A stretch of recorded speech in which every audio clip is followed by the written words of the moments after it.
Hey, Hayagami here. Welcome back to the feedback video I promised you a lot. Been some good submissions over the time, some in the form that I described, others not. But they've all pretty much adhered to the rules, except for one which used a custom skybox texture, which we will see later on. So we'll start here with Prickle's entry. This entry is, well, as you can see, it's quite grey and the shadow is very dark. They're not very balanced. And there are some issues with the glass and the wood because of the missing textures in my first upload, but that isn't to worry about. I'd say this is quite darkish and not very vibrant. Now here you'll see the second version. This is after he and I had a talk, and we just discussed what would be nice, and I think the shadows are a lot more balanced. Not so much colour in the shadows, but more the brightness of the shadows is brought up so that we can see what's behind. It's more like the colour of the sky is actually, the light from the sky is the shadow, and that's what it is in real life. And of course the sunlight isn't blinding, but it isn't too dark either. It's that good balance between the two. Now our second entry is by Jack5500. Like Prickle's first attempt, it's quite dark. I think the sky colour does match the skybox he's used, which is the custom skybox.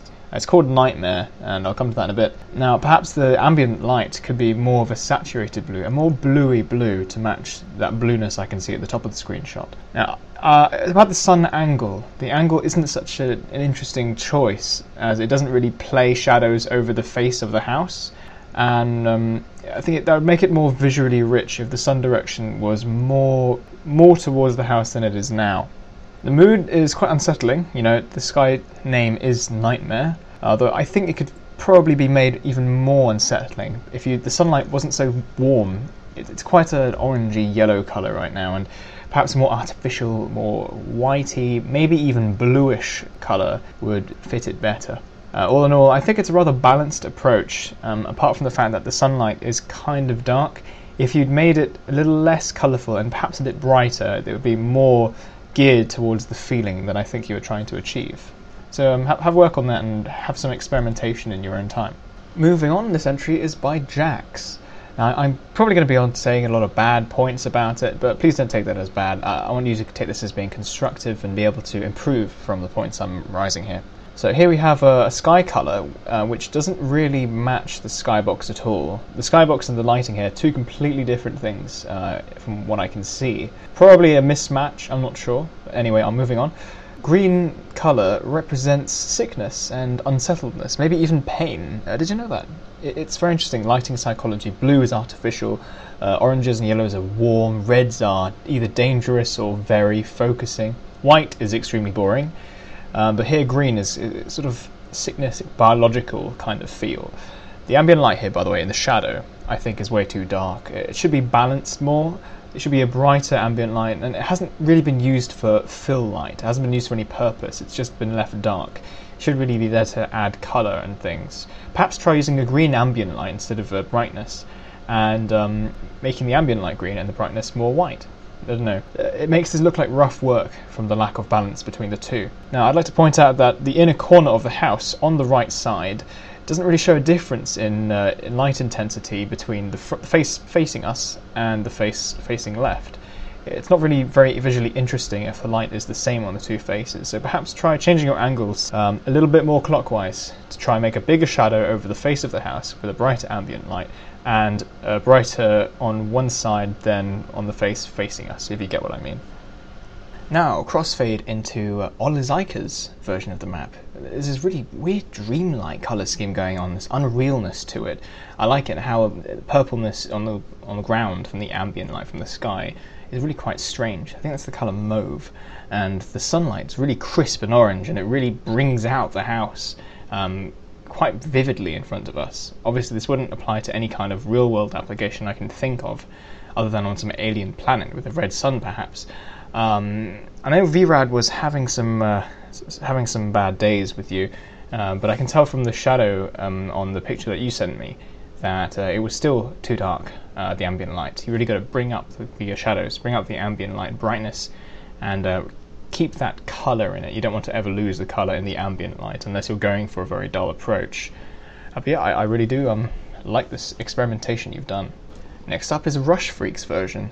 And wow, this is a lot more of a balanced approach than I've seen before in the previous ones.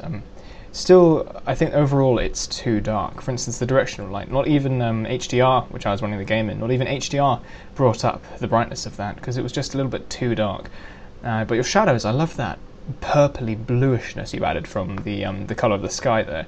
Although I can't help but feel it's still not bright enough, and it might be a little bit too much on the purple side, because the actual sky, if you look above the house there, is this more of a sky blue colour than what you've put there, and it is a lot more light you'd expect coming through.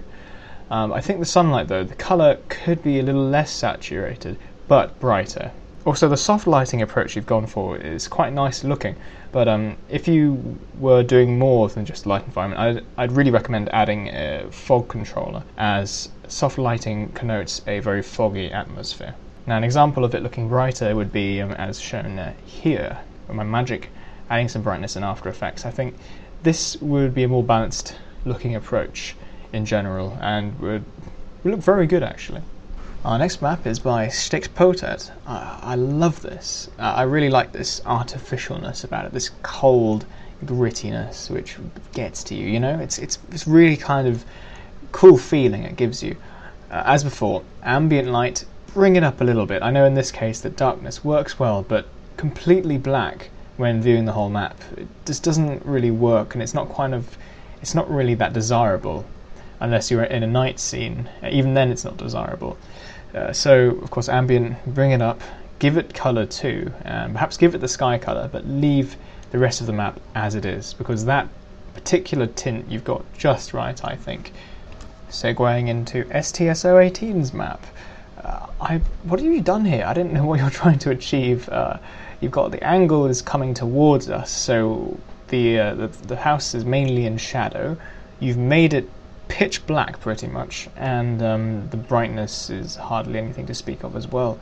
As a night scene this would work well, but you need a lot of lights illuminating the front of the house for it to actually be viable. There are a lot of details on the house, and they wouldn't be there if it was this dark, because you wouldn't see them. Just putting that out there, you know. So next is Citizen Jim's light settings.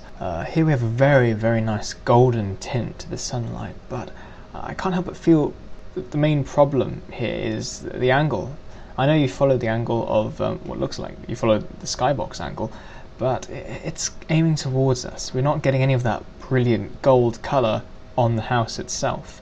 So I think you've got a very nice selection of shadow, perhaps a little bit more colourful shadow, maybe a little bit more to the purple end of the spectrum to match the sky above, but bring that light over so we can see it reflecting off the house beautifully, and it'll balance out really nicely, I think. Maybe bring up the brightness of the sun very slightly as well to match that glow which you're getting, and to really bring that goldenness off the bricks on the house.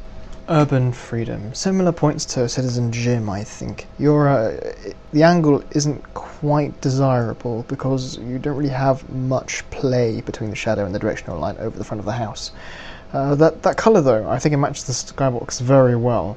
I guess my only nagging issue here is the shadow colour. That I'm not quite sure about what's above my head in the skybox. I didn't really check that much. But it's certainly not that kind of blue. You might want to make it more of that reddishness you see in the clouds. The best thing you can tell about the lighting, I think, is the difference between the light part and the shadow. And that border there, right there, isn't quite matching the skybox. However, as a standalone light environment, that is very characteristic of an RP map, and it's that sort of bright town, village atmosphere type thing. I think you've got it quite nice. Now, Mr. Supernova's map, very similar points to that of Jax's map, which is the third entrant. It's that sort of difference between the two corners on the right inner corner side that isn't much of a difference, so it isn't visually that interesting, and the ambient light is very dark. It should be brought up a lot more. And you have this sort of greeniness to the light environment, which I'm not quite sure how that's gotten this popularity, but I think it's quite nice. It's very sort of midday-ish, darkish, foggy, the kind of thing you'd use in that respect. The shadow, very saturated and very dark. Two things which don't fit this setting, I don't think. Not even for a standalone light environment. I'd expect a more greeny colour, or perhaps an even contrasting colour like red, orange even, just to just try that out and see what it's like. But make it brighter, would you, and see what the shadow looks like when it's brighter. Now, last but not least, but going over the 10-minute mark, is Soul's version of the map. And man, you have it spot on. I can't say anything about this. The shadow isn't pitch black, but it's just that right brightness for night time. Maybe push it up a tiny amount, a bit more bright, but that's just right. And the moonlight, a very convincing moonlight color, very good brightness for moonlight as well. And I expect you'd patch this up with street lights or lamps hanging from the sides next to the door and things like that to bring out the house shape. But man, I think that's just right for sky colors coming from a night scene. Now that's all of them, but all in all, some general tips I have here, and those are: 1. Use brighter ambient light. 2. Match the ambient light to the sky color. 3. Think of lighting psychology, e.g. warm, cold, artificial, sickly, etc. And just these 3 points, think about them. Oh, also 4th point, get the angle to work with the things you're working with. You want to make the things in your map stand out to look nicer. Thank you for watching and taking part if you did. I will shortly be posting the second mapping mission, and man, I have something fun in store for you guys. You are going to scratch your heads and cut yourselves with what you're going to have to do in the next one. This was very simple. The next one's going to be a lot tougher to get something looking good, but it will be a very good learning experience in my opinion. So anyway, cheerio, hope you enjoyed.